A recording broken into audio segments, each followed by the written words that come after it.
It's a warm day today. It is, yeah, 84 degrees, still 84 out there, but tomorrow is going to be a little bit cooler for us, Brittany. Yeah, 10 to 15 degree change, but it just puts us where we should be for April standards here in the Carolinas. Saturday was in the 50s, yesterday in the 60s, today in the 80s. The only place we weren't, the 70s, which is where we normally are for the first few weeks of April. You can see lots of bright sunshine out there right now from the Speedway to Monroe to Dallas, all the way to uptown Charlotte.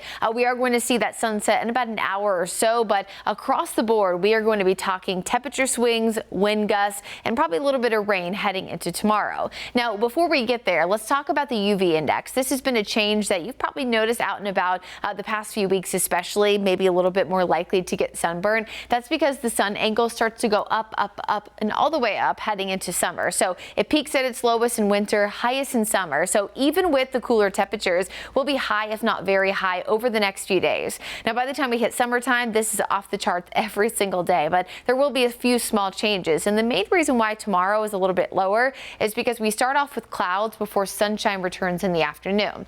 And it's all because of this cold front off to the north and west. As it moves through, we'll see a cloudy start to the day, a little bit of patchy shower activity, especially in the mountains, and then pulling out really quickly by the second half of Tuesday afternoon. Now, with that being said, we're also going to see gusty winds and temperatures also a little bit cooler. Now, the winds are going to be no joke. We were seeing breezy conditions today, gusting mostly between about 20 to 25 miles per hour. But tomorrow, by the latter half of the morning, when the storm system is moving through, we're looking at wind gusts upwards of 50 miles per hour in the mountains. Non-thunderstorm wind gusts like that can cause some minor wind damage. Now, for the Charlotte area, most of the Piedmont, our peak is about 36 miles per hour. For perspective, this is tropical storm force. So while I'm not expecting a trampoline to be picked up and thrown all the way down the street or a trash can, it is going to be something where items can be tipped over. If you have a loose, small tray, things like that could certainly cause some at least minor damage. So be mindful of that. Anything that's loose, you don't want to blow away.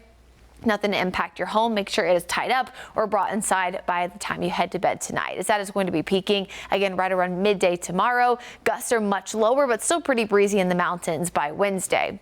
Now, the roller coaster ride continues. I mentioned the 50s, the 60s, and then the 80s. Well, by Wednesday, we'll see highs back in the upper 60s. Most of this week, we are going to see either temperatures substantially below average or substantially higher. There's not a ton of days where we're right there in the middle. This is the average high, 73, which is where we'll be on Thursday. But notice multiple days below, tons of days above, as we'll be pretty notably cooler tomorrow, Wednesday, and Thursday before we soar back into the 80s heading into the weekend, which the Knights are at home, Charlotte FC back at home on Saturday, and of course it is Easter weekend. So for folks out and about, definitely a weekend where you probably want the sunscreen and multiple ways to stay hydrated. The warmer temperatures are going to dominate not just the end of this week, but probably the next few weeks as well as we get into the end of April, as there's really strong signals that the warmer than normal above average temperatures are going to continue. So if you're more of a fan of the 70s, I would hold on tight and really enjoy the next 3 days, because look at Friday and into the weekend. We're looking at 86 Saturday,